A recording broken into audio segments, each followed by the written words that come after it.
Hello बच्चों, I am back with new problem आपके सामने है। A car starts from rest with in acceleration of 6 metre per second square which decreases to 0 linearly with time in 10 seconds, after which car continues at a constant speed. Find the time required for the car to travel 400 meter from start. Question क्या है मैं समझा देता हूँ।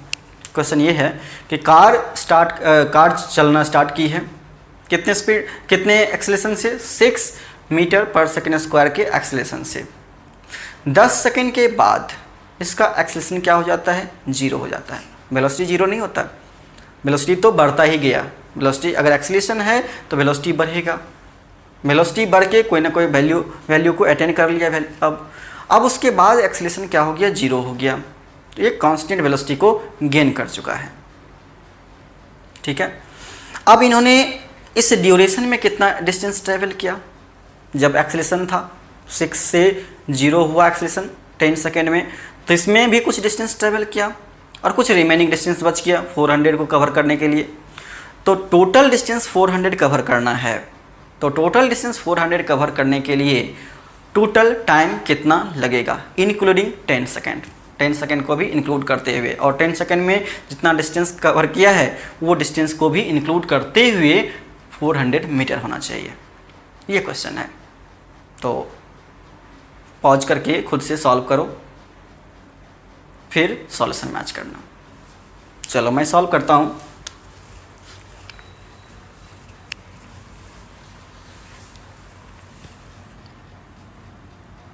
Let's assume car is moving on this straight path, है ना। This is t equal to 0। At t equal to 0 its velocity is how much, velocity 0 है। Its acceleration is how much, acceleration is 6 metre per second square दिया हुआ है question में कि starting का acceleration कितना है, t इक्वल टू 0 पर इनिशियल एक्सेलेरेशन कितना है, 6 मीटर पर सेकेंड स्क्वायर है। नाउ 10 सेकेंड के बाद ये कुछ डिस्टेंस ट्रेवल कर लेगी। Let's assume this distance is s1। ये डिस्टेंस कितना है, s1 है।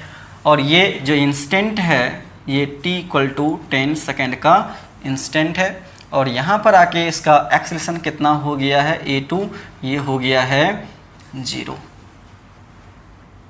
ठीक है,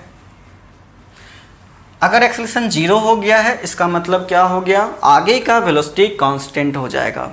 आगे का वेलोसिटी क्या हो जाएगा बच्चों, कांस्टेंट हो जाएगा। अब ये इसके बाद कांस्टेंट वेलोसिटी से चलेगी।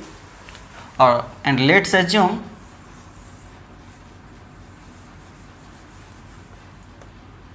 This distance is s2।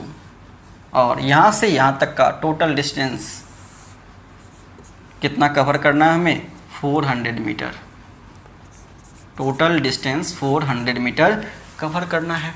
That is s1 plus s2 should be equal to how much, 400 metre. s1 plus s2 should be equal to 400 metre. और ये 400 मीटर कवर करने में कितना टाइम लगेगा वो हमें फाइंड आउट करना है। s1 को कवर करने में तो 10 सेकेंड लग रहा है, ये क्वेश्चन में दिया हुआ है ऑलरेडी, ठीक है ना।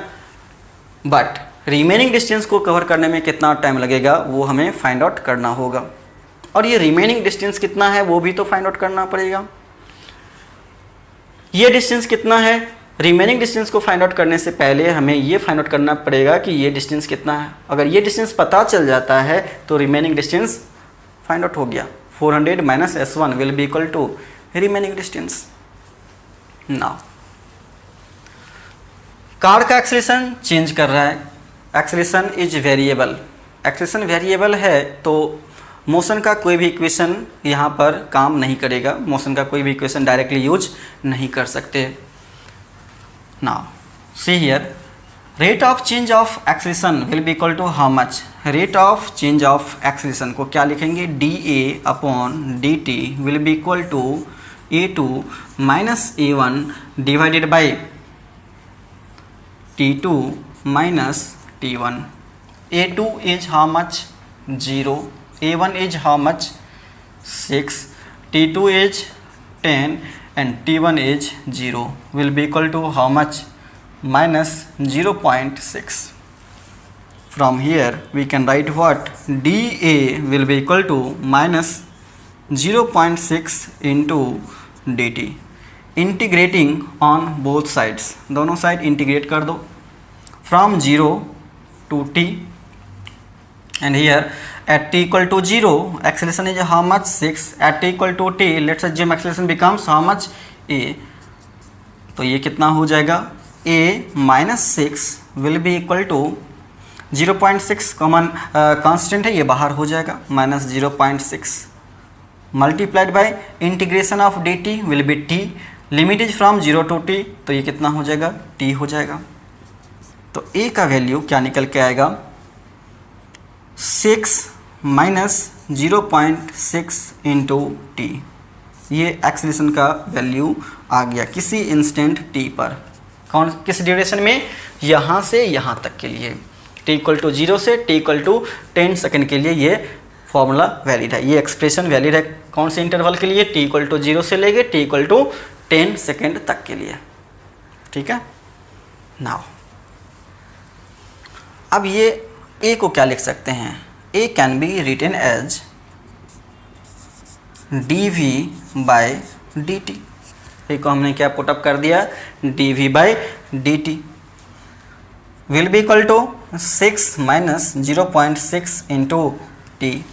Now dv will be equal to 6 minus 0.6 into t dt.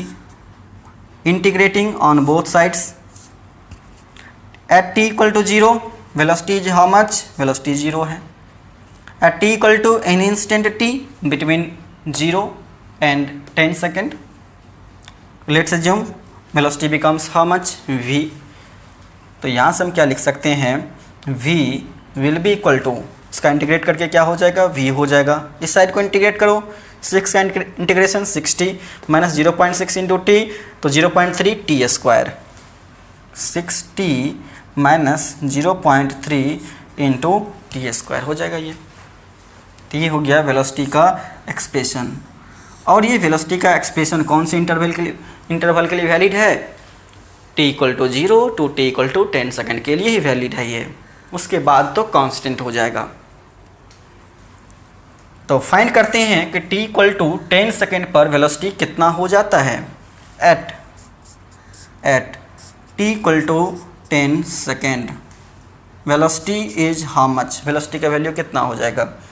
6 into 10 minus 0.3 into 10 square will be equal to how much? 60 minus 30 will be equal to 30 meter per second. 30 meter per second, that is velocity after 10 second। इस interval में इधर की तरफ, इधर velocity कितना हो जाएगा? Velocity will be 30 metre per second. अगर हमें S2 फाइंड आउट हो जाए तो इधर कितना टाइम लगेगा वो फाइंड आउट हो जाएगा। This time plus 10 second will be our answer. तो वेलोसिटी का वैल्यू आ गया यहाँ पे 30 मीटर पर सेकेंड। अब यहाँ से ये टाइम फाइंड आउट करने के लिए S2 चाहिए, S2 फाइंड आउट करने के लिए S1 चाहिए। तो S1 कैसे फाइंड आउट होगा? ये डिस्प्लेसमेंट है और इस इंटरवल के लिए वेलोसिटी का एक्सप्रेशन हमारे पास है। तो वेलोसिटी को क्या लिख सकते हैं? dx बाई dt, और इसको इंटीग्रेट करेंगे 0 से लेके 10 तक, तो ये S1 फाइंड आउट हो जाएगा। तो we have expression of velocity that is 60 minus 0.3 into T square. v can be written as dx upon dt equal to 60 minus 0.3 into t square, and dx can be written as 60 minus 0.3 into t square। इसको integrate कर दो, integrating on both sides. At t equal to 0 displacement is 0 at T equal to any instant T, किसी instant T पर let's assume displacement becomes how much x, तो x कितना आ जाएगा, x will be equal to how much 3t² minus 0.1 into T cube. ये displacement का expression है for the interval t equal to 0 to t equal to 10 second. तो हमें find out करना है t इक्वल टू 10 सेकेंड तक का displacement. तो put the value t equal to 10 second for t equal to 10 second, x will be how much s1, s1 निकल जाएगा, s1 का value, s1 will be equal to how much 3 into 10 square minus 0.1 into 10 cube, 10 cube will be equal to how much, ये कितना निकल के आएगा 300 minus 100 equal to 200 metre, 200 metre. It means what, S1 is 200 metre. ये जो distance है first 10 second का distance वो कितना है 200 मीटर है। It means remaining distance will be how much, यहाँ पुट कर दो वैल्यू, तो remaining distance will also be 200 metre. Therefore S2 will be equal to 200 metre. S2 200 हो गया, तो रिमेनिंग डिस्टेंस 200 मीटर और remaining distance is covered with constant velocity of 30 metre per second. तो time taken will be how much, time taken to cover the remaining distance t2 will be equal to how much, इसको t dash मान लेते हैं, time taken to cover the remaining distance t dash will be equal to how much, 200 meter divided by 30 meter per second, 30 meter per second will be equal to how much, 20/3 second, 20/3 second हो जाएगा।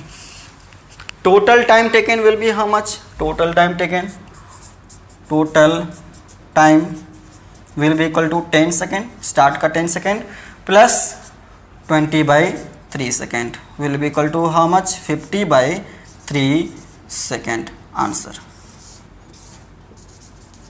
50/3 second, 50/3 second. तो इस तरह से ये question solve हो गया। मिलते हैं नए वीडियो के साथ, नए प्रॉब्लम के साथ अगली वीडियो में। तब तक के लिए bye bye, thank you everyone.